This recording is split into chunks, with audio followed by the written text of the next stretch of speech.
Olá pessoal, boa tarde. Então, gente, passando por aqui para dizer para vocês aí que acabou as eleições e quanto aos resultados finais, desde o início, né, das eleições nós já sabíamos que a disputa ficaria entre os dois candidatos.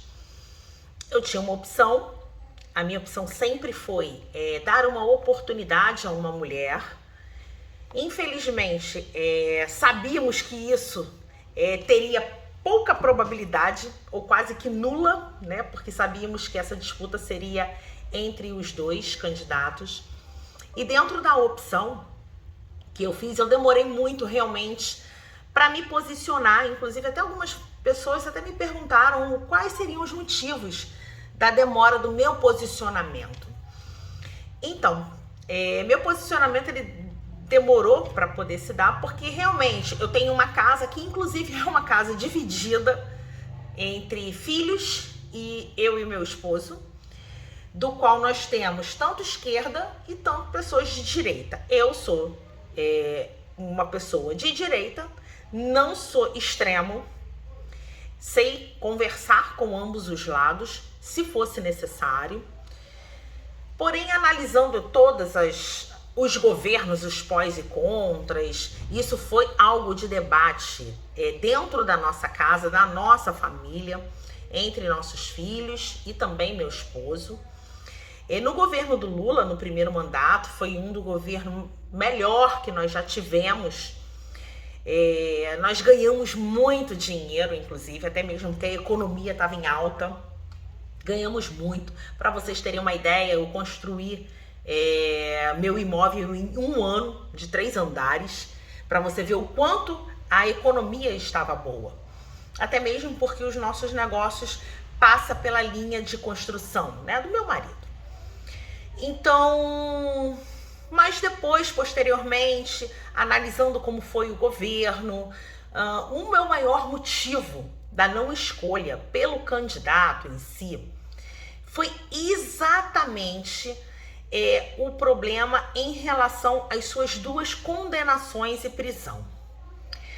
Na realidade, ele foi condenado em 2 instâncias e na terceira foi esquecido o processo, né? Liberado o processo, que o tornou elegível.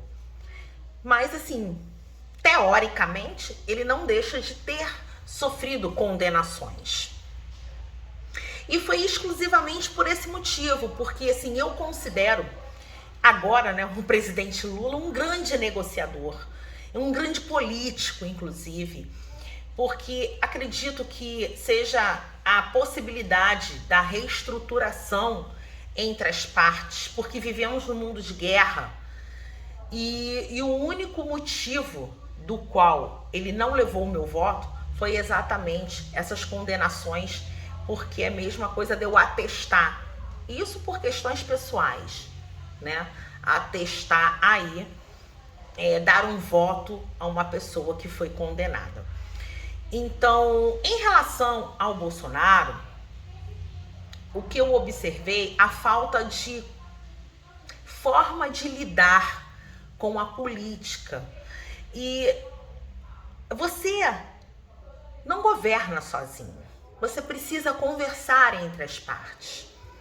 E o maior problema, talvez, que tenha gerado a perda do Bolsonaro nesse segundo turno, foi exatamente a falta de diálogo.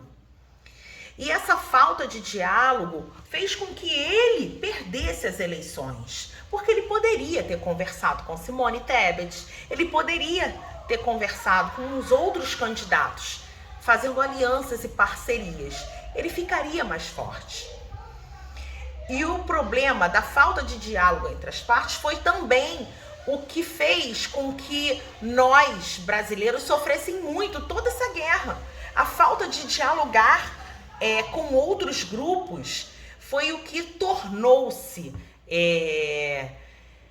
essa rivalidade e essa divisão do nosso Brasil.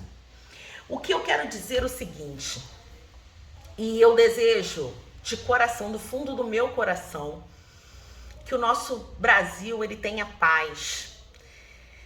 que o novo presidente que irá assumir, ele possa governar o nosso país. Claro, nós, população, devemos estar vigilantes para que não ocorra o que aconteceu na sua última gestão. Pessoal, as eleições acabaram. Bola para frente. Você, cidadão de bem, agora deve continuar participando da política, de uma forma diferenciada, fiscalizando aqueles que ocuparam o cargo de poder de forma democrática. Então, chega de guerra, paz no coração, mas muita fiscalização. Chama ela que ela vem. Chama ela.